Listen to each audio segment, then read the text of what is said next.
It is amazing to see such a huge turnout for a similar cause. My name is Millie Fontana. I'm 23 years old, and I am a donor-conceived child of lesbian parents. I stand here with support from all three of my parents. This is a testimony that is, safe to say, unheard of, because nobody wants to hear about the other side of the rainbow, the side that is not catered for, that don't grow up happy and grow up with a dissenting idea of what a family structure should be. Growing up, I wanted a father. I felt it within me that I was missing a father before I could even articulate what a father was.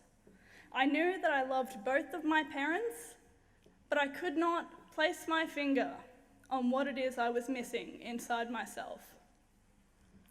When I hit school, I started to realize through observing other children and their loving bonds with their fathers that I really was missing out on something very special.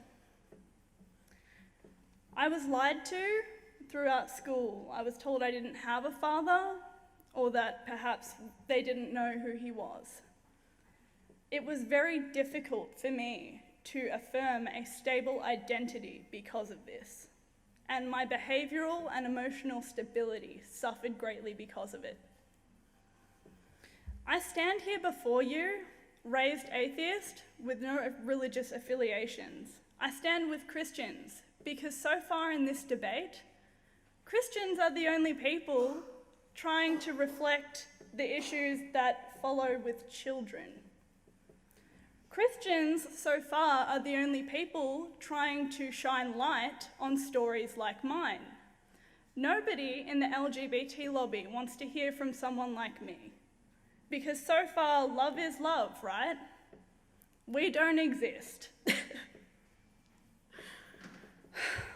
Growing up, I would look in the mirror and I would think to myself, where did I get these green eyes?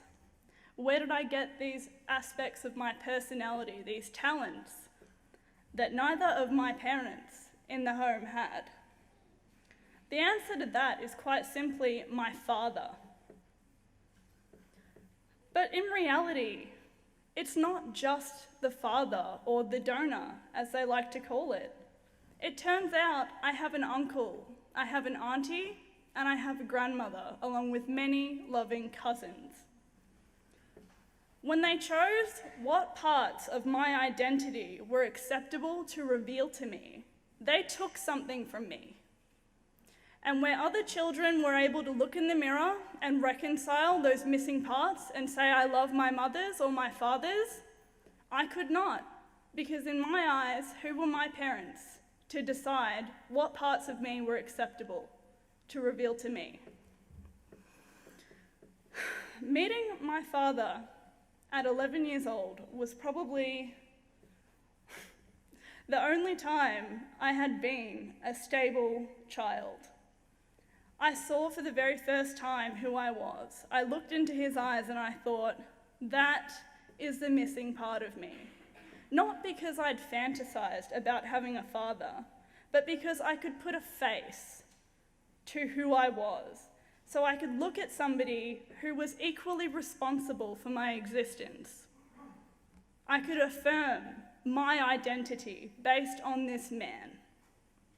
And if I had not met my father, I would not be standing here with you today, because my emotional reaction to not having him in my life, even at such a young age, was devastating, and it caused me to regress in my development. I want to talk about real equality. There's a lot of talk about equality from the LGBT lobby, but I sort of wonder what their definition of equality is, because for me, equality was being told the truth, was being respected for who I was as a whole, and not just based on what my parents desired to let me know. Equality was being able to look at both sides of my genetic family and understanding who I was. Equality is not saying that because volunteer studies of gay families and children of gays that come out with a positive outcome define it for everybody. It's completely unrealistic. I heard this lie from the LGBT back in March, saying that children don't care who their family is and that men and women are interchangeable. I consider this in itself to be a form of gender discrimination. Men and women offer complementary roles in child rearing and should probably be respected equally.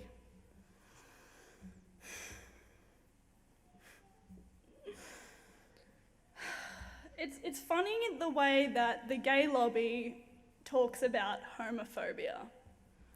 I've had stories of gay friends of mine coming to me and explaining that other gay people have called them homophobic because they would ideally prefer to raise children with a mother or a father.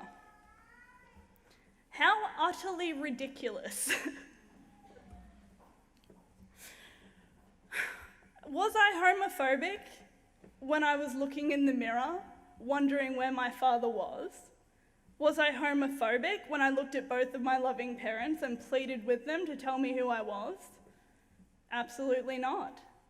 But I do love all three of my parents equally.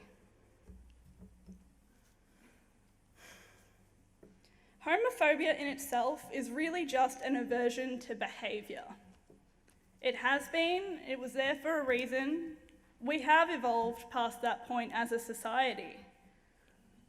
But I really, really deeply disagree with equating homophobia to racism. A person of colour walks into a room and everybody knows what race they are. Everybody knows they're different. Anybody can walk into a room and nobody has any idea what sexuality they are, because sexuality in itself is fluid. Sexuality is not a reliable form of identity because it changes. It changes due to circumstance or even personal choice. It is not equivalent of racism, and I'm offended by the idea that I am equal to a racist for speaking out about this very topic. Why is our government trying to push an agenda that isn't based on honesty? Because in reality, in any same-sex situation, it takes a third party to produce a child. Always has a third party. So why, as a society, would we try and ignore that as a reality to the situation? I didn't get here based on 2 women. 3 people made the choice to bring me into this world. So why on earth would we try and ignore that? Science is being replaced by adult desire, the way I see it. We see in Canada, people on birth certificates are now legal parents, not biological parents. The birth certificate is changing from a document of history for a child into a document of intent. This is adults saying, I am the one who's going to take care of this child. But what information does that give to the child? It's not realistic. Nobody makes a birth certificate for intent. It's for information. It's for heritage.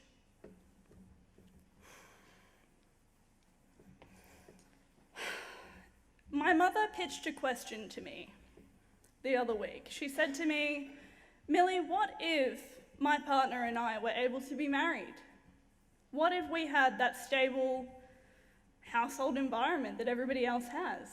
And I answered the question very simply. It was basically, I answered with another question, which would have been, how would psychologists have treated me for my underlying issues of fatherlessness if to acknowledge fatherlessness was a form of discrimination? How would any physician under threat of legal action have treated me under that circumstance? It was met with silence. Nobody thinks about this before we rush ahead to marriage. And I think it's really funny that Obama has stood up and said it's time for everyone else to evolve. But last time I checked, evolution took a fair few steps. It took a little longer than a decade to eventuate. And it took everybody with it. Evolution was not made by one political agenda that is silencing even the other half of the LGBT. This is an extremist minority that are pushing, from my opinion, what seems to be extinction of gender in itself. I don't see gender equality. I see a pitch to get rid of gender altogether.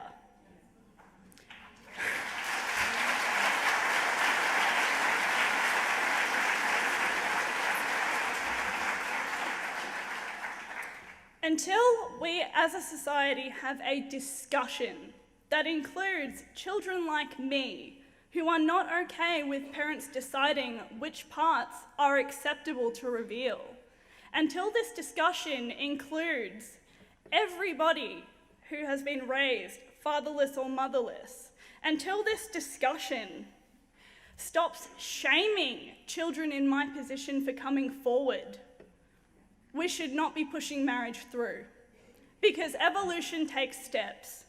And I am not going to stand here and be silenced by people telling me what was acceptable for me to feel. That I'm a bad person for wanting a father, that maybe I didn't love my mothers enough because I wanted a father. It's bull, and I won't support it. I thank you for coming here tonight. Thank you, thank you, thank you.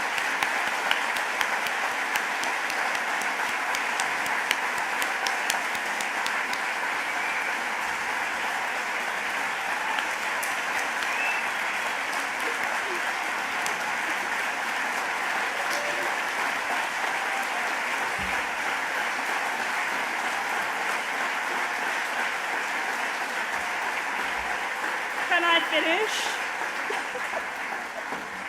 Thank you so much for the standing ovation, but I just want to say that it's really great to see everybody here in support of the same cause, because everybody deserves a voice, and I won't stand here and let people shame Christians or anybody of faith, just based on faith, for standing up for children, because it's ridiculous.